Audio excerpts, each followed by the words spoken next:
Students, आज का जो इम्पोर्टेंट न्यूज़ है उनको हम रीड करेंगे। फर्स्ट न्यूज़ है केरल के बारे में। केरल के वहाँ पे हैवी रेनफॉल का सिचुएशन क्रिएट हुआ, जिसकी वजह से लैंड स्लिप का होना, फ्लैश फ्लड का सिचुएशन क्रिएट होना, और केरल के जो हिली एरियाज़ हैं वहाँ पे लार्जर वे के अंदर में डिस्ट्रक्शन हुआ है। कुछ लोगों का कैजुअलिटी है वो भी देखने के लिए मिला।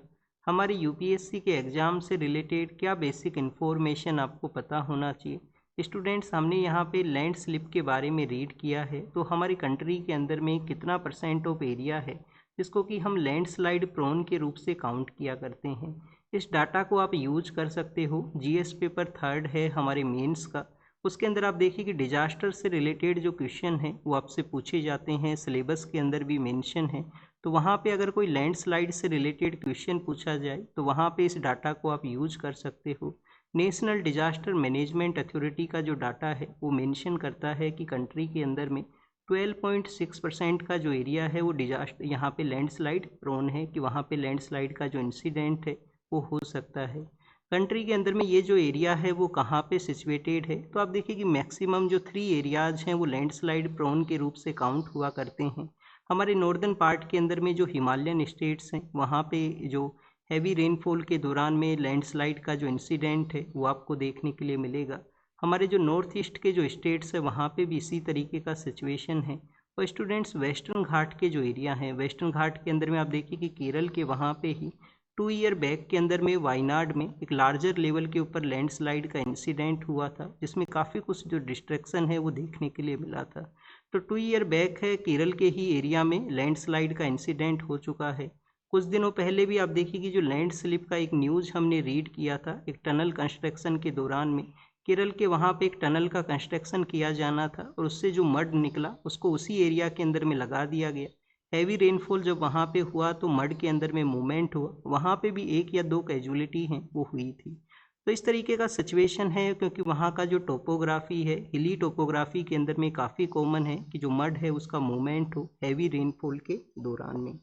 नेक्स्ट अगर हम रीड करें स्टूडेंट्स, यहाँ पे फ्लैश फ्लड के बारे में मेंशन है। हिली एरियाज़ के अंदर में जब भी हैवी रेनफॉल हुआ करता है आपको ग्लेशियर लेक आउटब्रस्ट फ्लड है उसका जो न्यूज़ है वो आपको मिलेगा। ग्लेशियर लेक आउटब्रस्ट फ्लड क्या होता है कि किसी भी ग्लेशियर के नियर बाई एरिया के अंदर में, सपोज कीजिए कोई ग्लेशियर है, ग्लेशियर के नियर बाई एरिया के अंदर में एक लेक यहाँ पे क्रिएट होती है, और अगर कंटिन्यूस हैवी रेनफॉल होता है या ग्लेशियर का मेल्टिंग होता है उस दौरान में, आप सपोज कीजिए कि ग्लेशियर का कोई यहाँ पे जो पार्ट है वो बेसिकली लेक के अंदर में मर्ज करता है, लेक को ज्वाइन करता है, तो उस दौरान में एक फ्लैश फ्लड है वो क्रिएट होगा जो लार्जर वे में डिस्ट्रक्शन को क्रिएट करता है। जैसे कि 2023 के समय में केरल के वहाँ पे इस तरीके से एक इंसिडेंट है, वो सॉरी केरल के वहाँ पे नहीं, सिक्किम के वहाँ पे एक जो तीस्ता रिवर है उसमें एक जो फ्लैश फ्लड की वजह से आप देखिए कि जो डिस्ट्रक्शन है वो हुआ था।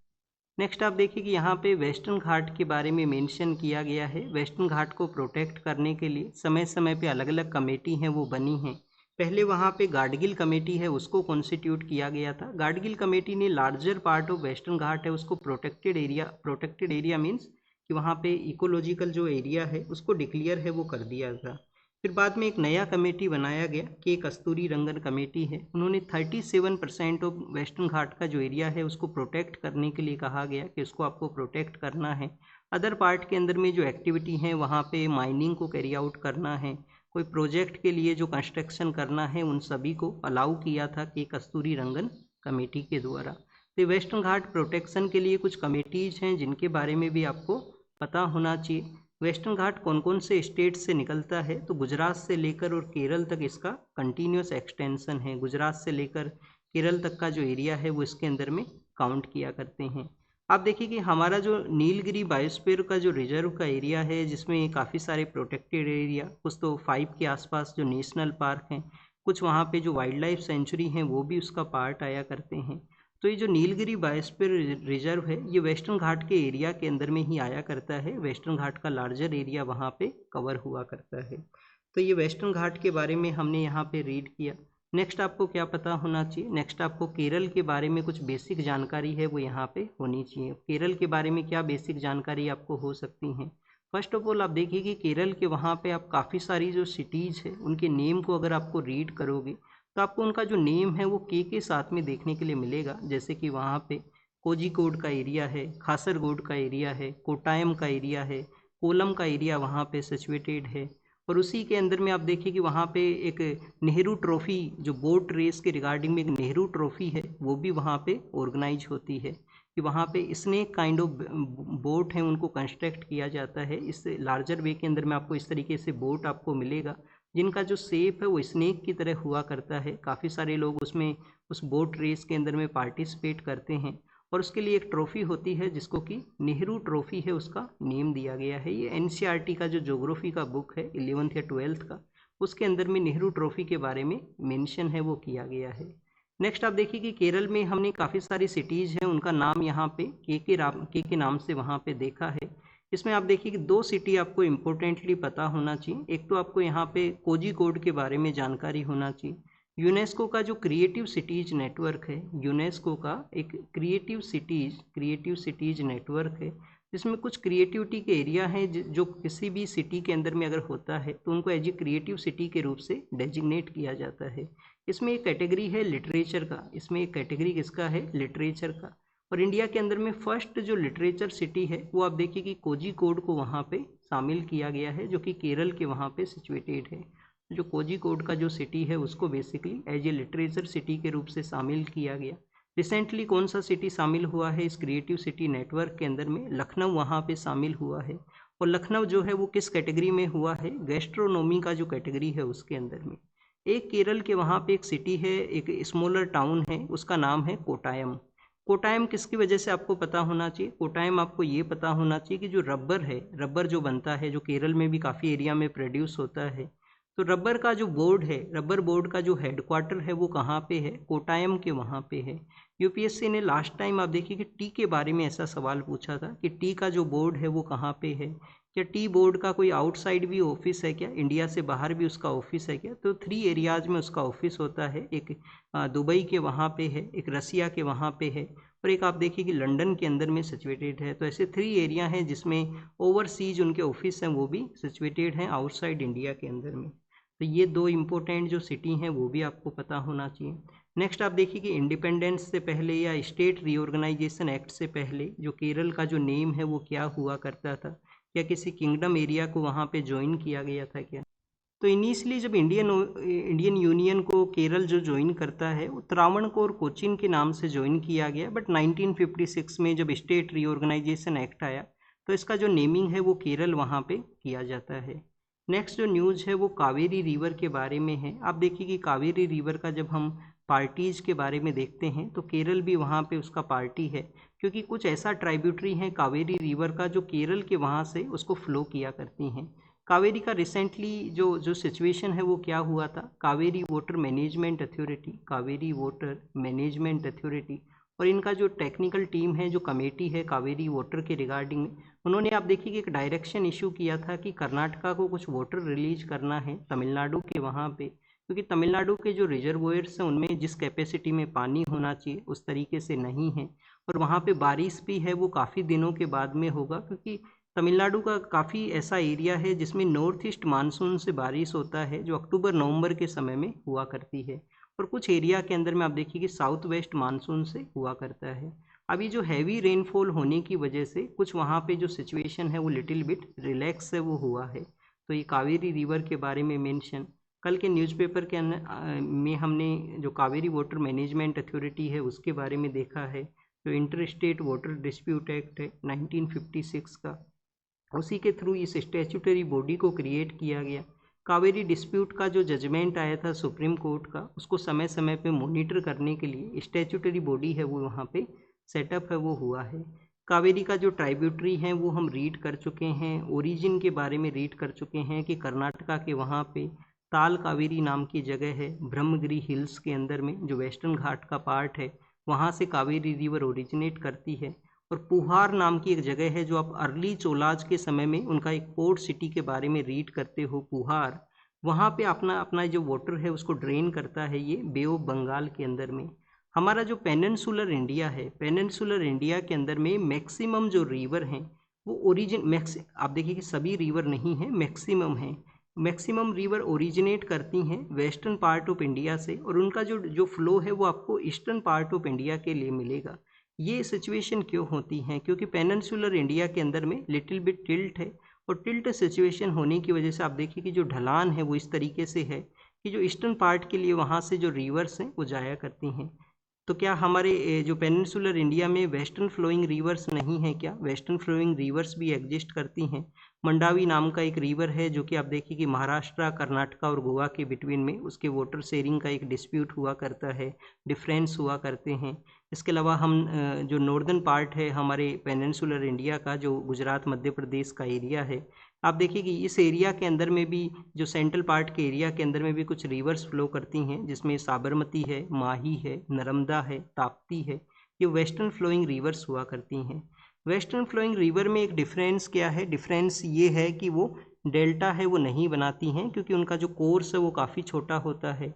जितने सेडिमेंट्स उनके पास में नहीं हुआ करते हैं, जैसे हमारा नॉर्दर्न पार्ट ऑफ इंडिया का जो रिवर है, स्पेशली गंगा रिवर है, ब्रह्मपुत्रा रिवर हैं, ये आप देखिए कि डेल्टा फॉर्मेशन करते हैं, क्योंकि इनके पास में सेडिमेंट्स काफ़ी ज़्यादा होते हैं। तो सी में मिलने से पहले इनके द्वारा अलग अलग जो वहाँ पे एरियाज़ में जो रिवर है वो डिवाइड होती है, डेल्टा वहाँ पे बनता है। नेक्स्ट जो न्यूज़ है वो एलपीजी का प्राइस रिड्यूस के बारे में है।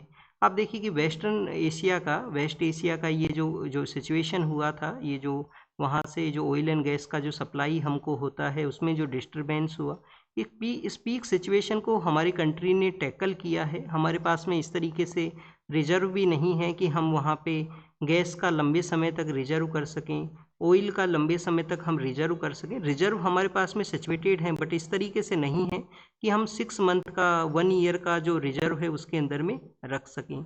फिर आप देखिए उस सिचुएशन को हमारा गवर्नमेंट का जो पॉलिसी है उसी के थ्रू टैकल किया गया। नहीं, आप देखिए कि यहाँ पे भी जो क्राइसिस का सिचुएशन है वो क्रिएट हो सकता था। कुछ रेस्ट्रिक्शंस वहाँ पे लगाए गए। कॉमर्शियल सिलेंडर का जो प्राइस है, जो डोमेस्टिक सिलेंडर का जो प्राइस है वो इंक्रीज हुआ था। फिर यहाँ पे जो डिक्लाइन है वो हुआ है अब यहाँ पे रिलैक्स सिचुएशन होने की वजह से।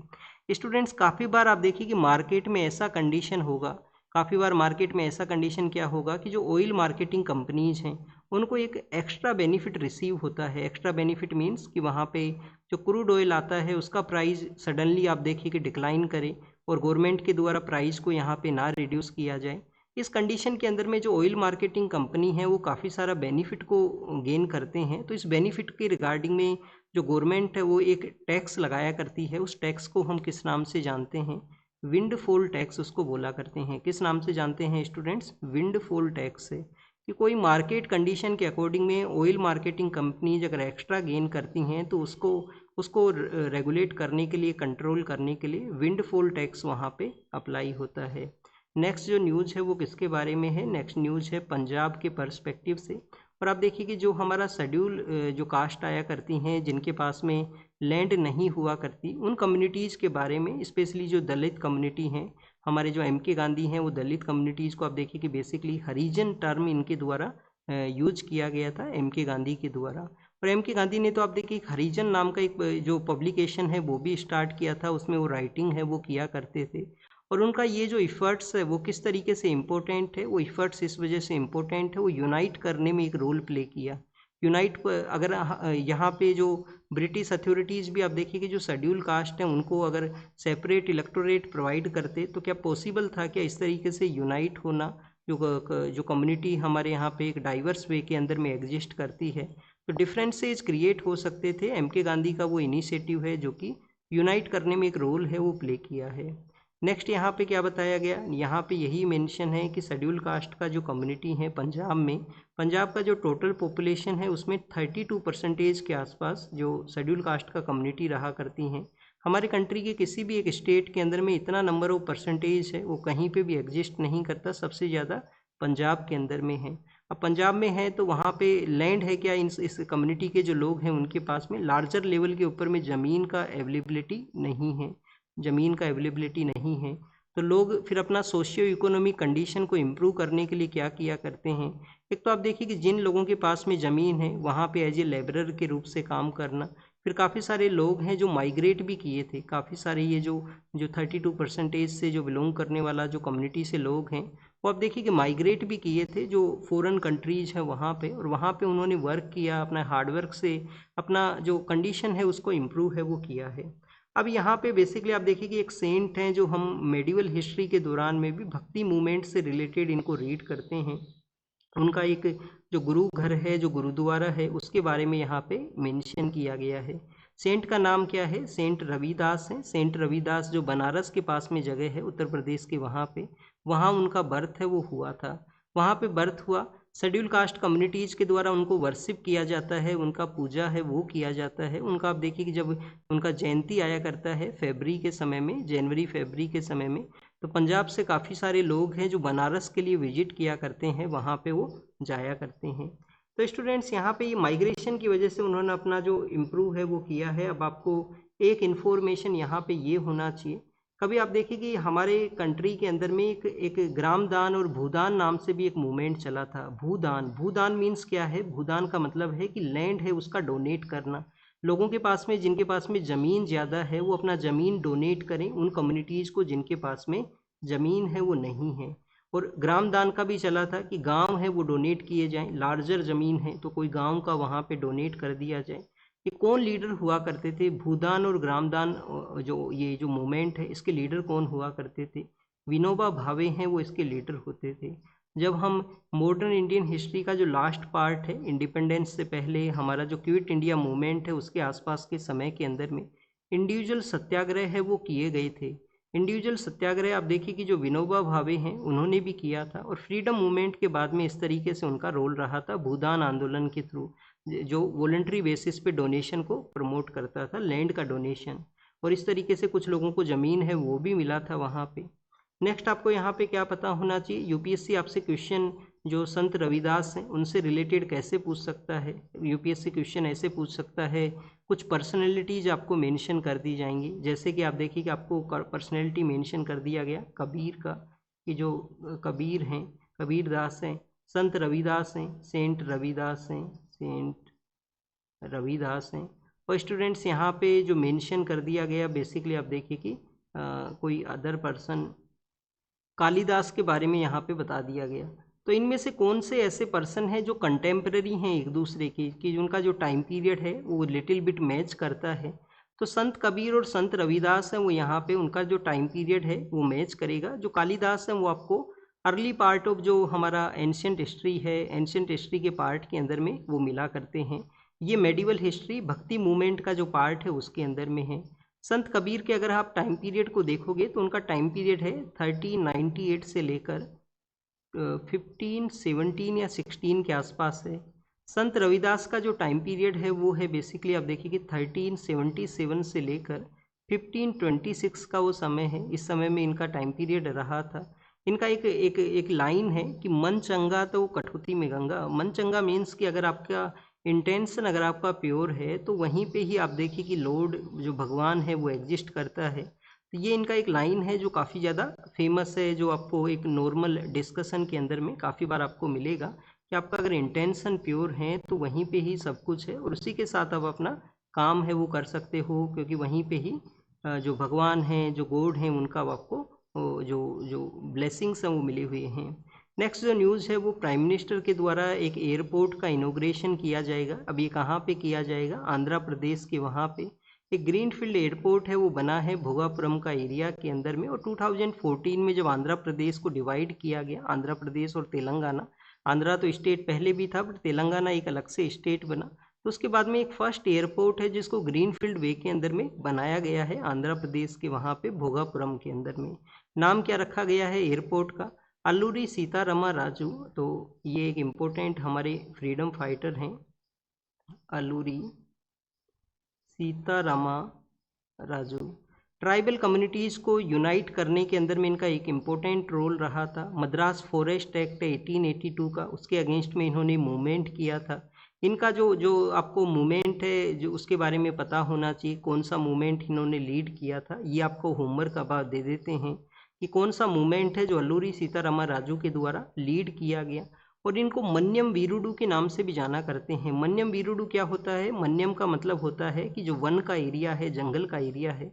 और वीरुडु क्या है? वीरुडु मीन्स कि वहाँ के जो बहादुर हैं, वहाँ के जो लीडर हैं, कि जंगल का जो एरिया है उसके ये लीडर हैं, और इन्होंने इसी तरीके से ट्राइबल कम्युनिटी को यूनाइट किया। जो मद्रास का जो फॉरेस्ट एक्ट है, जो बेसिकली रेस्ट्रिक्शन लगाता था माइनर फॉरेस्ट प्रोड्यूस को भी कलेक्ट करने के लिए, तो उसको इन्होंने फिर बाद में रिलैक्स करवाया। इन्होंने इनके मूवमेंट को आप देखिए कि एम के गांधी हैं, वो भी बेसिकली एंडोर्स करते थे। बट एम के गांधी जो एम के गांधी के आइडियाज़ से अल्लूरी सीतारामा राजू हैं, वो भी इंस्पायर थे। बट गांधी का जो आइडिया है वो पीसफुल प्रोटेस्ट के रूप से है कि आप पीसफुल वहाँ पे मूवमेंट कर सकते हो, आप वायलेंट आपका मूवमेंट नहीं होना चाहिए। तो गांधी के आइडिया हैं जो कि जो सीतारामा राजू के जो एक्शंस हैं उनके साथ में मैच हैं, वो नहीं करते हैं, क्योंकि इनके द्वारा आप देखिए कि जो गोरिल्ला वॉरफेयर है उसको यूज किया गया था। नेक्स्ट जो न्यूज़ है वो है बेसिकली यहाँ पे फॉरेस्ट एरिया के, फॉरेस्ट मीन्स की जो प्लांटेशन का जो ड्राइव है उसके बारे में। हमारा जो सेंट्रल गवर्नमेंट है उनका एक इनिशिएटिव है कि एक पेड़ माँ के नाम, कि आपको यहाँ पे अपना मदर के नेम के ऊपर में एक पेड़ लगाना है, और जिसको आप देखिए कि आपको मेंटेन भी करना है। पेड़ लगाने से मीनिंग नहीं है, काफ़ी बार आपने न्यूज़पेपर में रीड किया होगा कि लार्जर वे के अंदर में कोई ड्राइव चला है, 1 लाख पेड़ लगाए गए। क्या उस 1 लाख पेड़ के अंदर में कितने पेड़ सर्वाइव करते हैं? हार्डली आपको काफ़ी कम परसेंटेज के अंदर में वो नंबर्स हैं वो मिला करेंगे। क्या इंडिपेंडेंस के बाद से ही ये जो जो यहाँ पे वृक्षारोपण का जो एक प्रोग्राम होता है जुलाई अगस्त के समय में, क्या इंडिपेंडेंस के बाद से ही ये हुआ करता है? यस स्टूडेंट्स, ये वन महोत्सव इसको बोलते हैं। क्या बोला करते हैं स्टूडेंट्स इसको? वन महोत्सव। वन महोत्सव कब ऑर्गेनाइज होता है? जुलाई अगस्त के समय में। के एम मुंशी नाम से एक लीडर हुआ करते थे, के एम मुंशी, जिनको कि आप हमारा कॉन्स्टिट्यूशन का जो ड्राफ्टिंग कमेटी है उसके भी मेंबर के रूप से रीड करते हो। उन्होंने ये इनिशिएट किया था वन महोत्सव इंडिपेंडेंस के बाद से, और ये जुलाई अगस्त के समय में हुआ करता है। हमारा जो फॉरेस्ट पॉलिसी है उसका टारगेट क्या है? कंट्री के अंदर में कितना परसेंटेज ऑफ एरिया है जो एज ए फॉरेस्ट एरिया के रूप से होना चाहिए? तो टारगेट आप देखिए कि फॉरेस्ट पॉलिसी 1988 है, उसका टारगेट ये है कि 33% एरिया है वो हमें एज ए फॉरेस्ट के रूप से कवर करना है। प्रेजेंट जो नंबर है वो क्या है? प्रेजेंट समय में हमारा जो फॉरेस्ट कवर है वो कितना है? आप इसके अंदर में फॉरेस्ट कवर ही बताना, ट्री कवर को काउंट मत करना। प्रेजेंट समय में हमारा जो फॉरेस्ट कवर है वो कितना है? रिसेंटली जो फॉरेस्ट सर्वे का रिपोर्ट है वो क्या बताता है? ये आपका होमवर्क है, कमेंट सेक्शन में आप इसके बारे में बताओगे। नेक्स्ट जो न्यूज़ है वो कोलिजियम सिस्टम में ट्रांसपेरेंसी के बारे में है, कि जब भी कोई पर्सन का जुडिशियल अपॉइंटमेंट होता है कोलिजियम के थ्रू, तो कोलिजियम में वहाँ पे एक और नोट को मेंशन करे कि इन पर्सन का अपॉइंटमेंट इस वजह से हुआ है। और अगर ये नोट यहाँ पे प्रोवाइड किया जाए तो और जजेज हैं उनको भी वो इंस्पायर करे उसी रास्ते के ऊपर में, उसी वे के ऊपर में चलने का। तो यहाँ पे रीजंस बताने चाहिए कि आपका अपॉइंटमेंट इस वजह से हुआ कि आपने उस केस के अंदर में इस तरीके से न्यूट्रल वे में जजमेंट प्रोवाइड किया, आपने यहाँ पे जो एविडेंस है उनको मोर प्रेफर किया है, कॉन्स्टिट्यूशनल वैल्यूज़ हैं उनको प्रेफर किया है। तो उसके बेसिस पे जो जजमेंट्स दिए जाते हैं, कोई यहाँ पे रॉन्ग वे के अंदर में रिमार्क ना करे कोई भी जज किसी भी जो डिस्कशन के अंदर में। तो यहाँ पे एक जज के जो रिमार्क हैं उनको कंसिडर करते हुए ऐसा जो स्टेटमेंट आया है कि रीजंस बताने चाहिए कोलेजियम को मोर ट्रांसपेरेंसी को लाने के लिए। क्या रिसेंटली और भी ट्रांसपेरेंसी के कुछ जो केस आए हैं कोर्ट ने जो इनको ऑब्जर्व किया हो? जैसे कि आप देखिए कि एक बार तो कोर्ट के द्वारा जो जो सेंट्रल पब्लिक इंफॉर्मेशन ऑफिसर है CPIO of Supreme Court versus Subhash Chandra Agarwal का केस है, वर्सेज सुभाष चंद्र अग्रवाल का ये केस है, जिसके थ्रू आप देखिए कि जो CGI का जो ऑफिस हुआ करता है, जो चीफ जस्टिस ऑफ इंडिया, उनके ऑफिस को जो हमारा RTI है, राइट टू इन्फॉर्मेशन, उसके अंडर में लाया गया। इन्फॉर्मेशन मांगा जा सकता है लाइव स्ट्रीम के लिए, एक यहाँ पे जो केस है लाइव स्ट्रीम किया जाए कोर्ट का, और ट्रांसपेरेंसी उसके थ्रू यहाँ पे आए। तो स्वप्निल त्रिपाठी का वो केस है, स्वप्निल त्रिपाठी उनका ये केस है। ये केस है जो लाइव स्ट्रीम को मेंशन करता है। 2018 में जजमेंट है वो दिया गया था। नेक्स्ट आपको यहाँ पे क्या पता होना चाहिए, नेक्स्ट आप देखिए कि हमारे जो जजेस का जो अपॉइंटमेंट है वो जजेस के थ्रू ही हुआ करता है। तो ये काफ़ी बार एक टर्म हुआ करता है कि जजेज अपॉइंटेड बाय द जजेज, और ये इसमें चेंज होना चाहिए। गवर्नमेंट ने आप देखिए कि 4th जज केस लाया गया था, एनजीएससी को लाया गया था। एनजीएससी को हमारे कोर्ट ने उसको रिजेक्ट करते हुए कहा था, नेशनल जुडिशियल अपॉइंटमेंट कमीशन, कि इंडिपेंडेंस ऑफ जुडिशरी है उसको ये हार्म कर सकता है अगर आउटसाइड गवर्नमेंट के जो लोग इंटरवेन करेंगे अपॉइंटमेंट प्रोसेस के अंदर में। तो उसकी वजह से उसको रिजेक्ट कर दिया गया। कोर्ट ने उस समय कहा था कि एमओपी का कॉन्सेप्ट वो लेके आएंगे, मेमोरेंडम ऑफ प्रोसीजर। अभी तक तो वो एग्जिस्टेंस में नहीं आया है। समय के साथ में ये कोशिश ज़रूर से हुआ है कि कॉलेजियम में जो अपॉइंटमेंट है उसको यहाँ पे लिटिल बिट फेयर किया जा सके, डाइवर्स काइंड ऑफ जज हैं उनको अपॉइंट किया जा सके। रिसेंटली और क्या चेंज हुए हैं, गवर्नमेंट ने आप देखिए कि सुप्रीम कोर्ट के जो जज हैं उनके स्ट्रेंथ को यहाँ पे इंक्रीज किया है, जो स्ट्रेंथ को इंक्रीज किया गया जिससे कि जो बैकलॉग है उसको रिड्यूस किया जा सके। बैकलॉग के रिड्यूस के अलावा आप देखिए कि डेट हमारे जो ज़्यादा संख्या में लार्जर बेंच अगर कोई कॉन्स्टिट्यूट होगा तो किसी भी मैटर का आप देखिए कि जो जो वहाँ पे डिटेल वे के अंदर में एग्जामिनेशन है वो हो सके। तो ऐसा कोशिश तो हुआ है। क्या हमारे कंट्री के अंदर में कोई वुमेन जज भी एस CGI के रूप से अपॉइंट हुए हैं? क्या कोई वुमेन CGI आपको मिला है कंट्री में कभी अभी तक? तो अभी तक कोई वुमेन CGI है वो नहीं मिला है। क्या सुप्रीम कोर्ट के अंदर में वुमेन जज हैं वो अपॉइंट हुए हैं? यस स्टूडेंट्स, वुमेन जज अपॉइंटेड हुए हैं। अभी रिसेंटली भी एक अपॉइंटमेंट हुआ था। और हमारा जो फर्स्ट वुमेन जज जो सुप्रीम कोर्ट में हुआ करते थे मैडम फातिमा बीवी हैं, जिनका भी रिसेंटली डेथ भी हुआ है लास्ट 1 ईयर बिफोर। तो उस वजह से भी वो न्यूज़ में थे। नेक्स्ट जो न्यूज़ है वो सिपकिला के बारे में है, जो कि तिब्बत का जो एरिया है उसको इंडिया का जो हिमालयन एरिया है, हिमाचल प्रदेश का एरिया है, उसके साथ में कनेक्ट करता है। 6 ईयर बाद में वहाँ से फिर से जो ट्रेड है वो रिज्यूम हुआ है, फिर से लोगों का मूवमेंट, ट्रेड का मूवमेंट है वो वहाँ से स्टार्ट हुआ। LG ने रिपोर्ट मांगा है माइग्रेंट वर्कर्स को ये टारगेट करते हुए जो अटैक किया गया है कैसे उनको प्रोटेक्ट किया जाए, specially southern part of Kashmir जहाँ पे ये अटैक्स जो देखने के लिए मिले हैं। जुलाई के मंथ के समय भी एक अटैक हुआ था 22 या 23 के समय में, कल का मीडिया रिपोर्ट में वो मेंशन था। नेक्स्ट न्यूज़ है प्रेसिडेंट असेंट के बारे में, आर्टिकल 111 जो कि प्रेसिडेंट असेंट के बारे में मेंशन करता है। और आर्टिकल 111 के थ्रू जब प्रेसिडेंट का साइन होगा किसी भी बिल के ऊपर में, उसी समय में वो बिल है वो एक्ट के रूप से एग्जिस्टेंस में आएगा। कि बिल का जो एक्ट बनना है वो प्रेसिडेंट के साइन के बाद में ही होता है जब वो पार्लियामेंट से पास करता है। नेक्स्ट ये न्यूज़ को अभी हम बाद में रीड करेंगे। अभी आप देखिए कि ये जो नेक्स्ट न्यूज़ है वो है हमारे जो ह्यूमन बॉडी है, ह्यूमन बॉडी के जब भी हम आप देखिए कि जो जो यहाँ पे मिल्क, जो एनिमल मिल्क है उसको अगर हम कंज्यूम करते हैं तो उसका जो टेस्ट है वो डिफरेंट होगा। जब हम फ्रूट्स को कंज्यूम किया करते हैं तो फ्रूट्स का जो टेस्ट है वो लार्जर वे के अंदर में आपको जो आप देखिए कि स्वीट टेस्ट है वो आपको मिलता है। तो ये जो जो टेस्ट के अंदर में जो डिफरेंस है वो क्यों है, क्यों यहाँ पे डेट जो जो जो मिल्क है, जो आप देखिए कि एनिमल्स का जो मिल्क है उसका जो टेस्ट है वो डिफरेंट यहाँ पे हुआ करता है।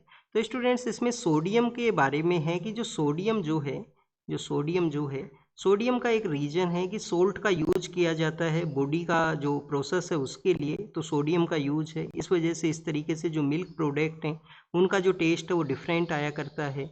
प्लांट के अंदर में बेसिकली आपको जो ब्लड सिस्टम का एग्जिस्टेंस नहीं है तो वहाँ पे जो पोटेशियम का यूज हुआ करता है। और अगर आप देखिए कि प्लांट के बारे में, सोइल के बारे में हम रीड करते हैं, जब भी सोइल के अंदर में सोल्टी जो जो कंटेंट है, सोल्टी परसेंटेज है वो इंक्रीज करेगा तो वहाँ पे प्लांटेशन को वो इम्पैक्ट करता है, प्लांटेशन को वो इम्पैक्ट किया करता है।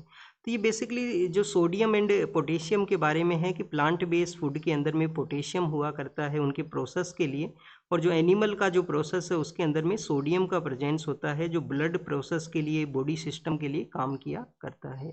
नेक्स्ट जो न्यूज़ है वो किसके बारे में है, नेक्स्ट न्यूज़ है यहाँ पे हमारे जो इंडियन सिस्टम ऑफ मेडिसिन है, इंडियन सिस्टम ऑफ मेडिसिन से रिलेटेड जो पर्सन हैं जो कि आयुर्वेदा का प्रैक्टिस करते हैं, यूनानी है, सिद्धा है, उसका प्रैक्टिस किया करते हैं, तो उनको एज ए क्वैक के रूप से या बोगस के रूप से नहीं डिफाइन किया जाए कि उनका जो जो वर्क है वो यहाँ पे कोई डिक्लाइन के अंदर में है या बोगस काइंड ऑफ उनका वर्क है, इसको इस तरीके से नहीं किया जाए। तो एक कमीशन है, एक स्टैट्यूटरी बॉडी है, नाम है उसका national commission for Indian system of medicine, national commission of Indian system of medicine. अब ये जो स्टैट्यूटरी बॉडी है, ये जो स्टैट्यूटरी बॉडी है, जो कि आप देखिए पहले एक एक्ट आया था, national commission of Indian system of medicine, 2020 का एक्ट है। उस 20 के एक्ट के थ्रू इसको क्रिएट किया गया। इस बॉडी ने अभी एक सर्कुलर को इश्यू किया। सर्कुलर के अंदर में बताया, पहले तो अपने काम के बारे में इसमें यहाँ मेंशन है कि ये क्वालिफिकेशन को डिसाइड करता है, रजिस्ट्रेशन के बारे में, जो प्रैक्टिस करने वाले लोग हैं उनके बारे में। और इंडिया का एक आप देखिए कि एक सिस्टम यहाँ पे क्रिएट करता है जो इंडियन सिस्टम ऑफ मेडिसिन है, उसको प्रैक्टिस किया करते हैं। इन्होंने कहा कि यहाँ पे कोई भी पर्सन है जो इंडियन सिस्टम ऑफ मेडिसिन को प्रैक्टिस करता है, उसको एज ए क्वैक या बोगस के रूप से आप नहीं बता सकते। बट जो पर्सन उस ट्रेडिशन को फॉलो करता है, जैसे कि वो पर्सन आयुर्वेदा को करता है, यूनानी को करता है, तो यहाँ पे क्रॉस वे के अंदर में अदर जो प्रैक्टिस है कि एलोपैथी का कोई दवा उनके द्वारा ना दिया जाए, क्रॉस जो डोमेन है उसका यहाँ पे ट्रीटमेंट उनके द्वारा प्रोवाइड है वो ना किया जाए। तो उसी के बारे में अल्टीमेट यहाँ पे मेंशन है। क्या ये जो बोथ जो MBBS का जो डिग्री है और जो यहाँ पे जो आयुर्वेदा का जो डिग्री है, जो बैचलर आयुर्वेदा का जो सर्जरी मेडिसिन के अंदर में जो डिग्री मिला करता है BAMS का, तो क्या ये इक्विवेलेंट है? क्या इक्विवेलेंट नहीं माना गया है, बट कहा गया कि दोनों अपने अपने डोमेन का है यहाँ पे, और जो बोगस नहीं बताना है आपको। नेक्स्ट आप देखिए कि रिसेंटली जो public examination prevention of date जो अनफेयर मीन्स अमेंडमेंट बिल है जो 2026 का लाया गया। अब ये फ्रॉड के बारे में क्या बताता है? एक तो स्टूडेंट्स यहाँ पे पनिशमेंट को इंक्रीज कर दिया गया, फाइन को इंक्रीज कर दिया गया, इन्वेस्टिगेशन का एक लिमिटेड टाइम बता दिया गया कि लिमिटेड टाइम के अंदर में इन्वेस्टिगेशन करना है। ऑलरेडी इस बिल के बारे में हम काफ़ी कुछ रीड कर चुके हैं, इस वजह से यहाँ पे आज हम इसको रीड है वो नहीं करेंगे। नेक्स्ट न्यूज़ है वर्ल्ड के पर्सपेक्टिव से। एक न्यूज़ फीफा के वर्ल्ड कप के बारे में था, वो एग्जाम के पर्पज़ से नहीं इम्पोर्टेंट है। फीफा का वर्ल्ड कप कहाँ पे ऑर्गेनाइज हुआ? जो नॉर्दर्न पार्ट ऑफ अमेरिका है, जिसमें कनाडा का भी कुछ एरिया है, US का भी एरिया है, और मैक्सिको के भी जो एरियाज़ हैं जहाँ पे वो मैच है वो ऑर्गेनाइज हुए थे। उस वर्ल्ड कप के काफ़ी सारी टीमें पार्टिसिपेट किए थे। एक आइलैंड कंट्री है, अफ्रीका के वेस्टर्न पार्ट के अंदर में एक आइलैंड है जिसका नाम है केप वर्दे। तो वो आइलैंड कंट्री ने भी आप देखिए कि क्वालिफाई किया था उस फीफा वर्ल्ड कप के अंदर में। फीफा वो बॉडी है जो इस फुटबॉल का जो वर्क है उसको रेगुलेट करती है, उसको यहाँ पे ओवर जो देखा करती है कंप्लीटली उसको। नेक्स्ट आप देखिए कि वर्ल्ड के बारे में है कि इजराइल के द्वारा गजा स्ट्रिप के अंदर में स्ट्राइक किया गया, कुछ कैजुअलिटीज़ यहाँ पे हुई हैं, और जो आप देखिए कि जो सप्लाई है, जो मेडिकल सप्लाई है, वेयर हाउस है, उसको हिट हुआ। तो कल के न्यूज़पेपर में हमने रीड किया था कि जो बोर्ड ऑफ पीस जो सेटअप किया गया था US के प्रेसिडेंट के द्वारा, उन्होंने एक डिस्कशन किया था कि जो हमास का डिसआर्मामेंट है वो पॉसिबल हो सकता है। हमास ने भी उसको कहा कि ये हो सकता है पॉसिबल, वो डिसआर्म करेंगे अपने आप को।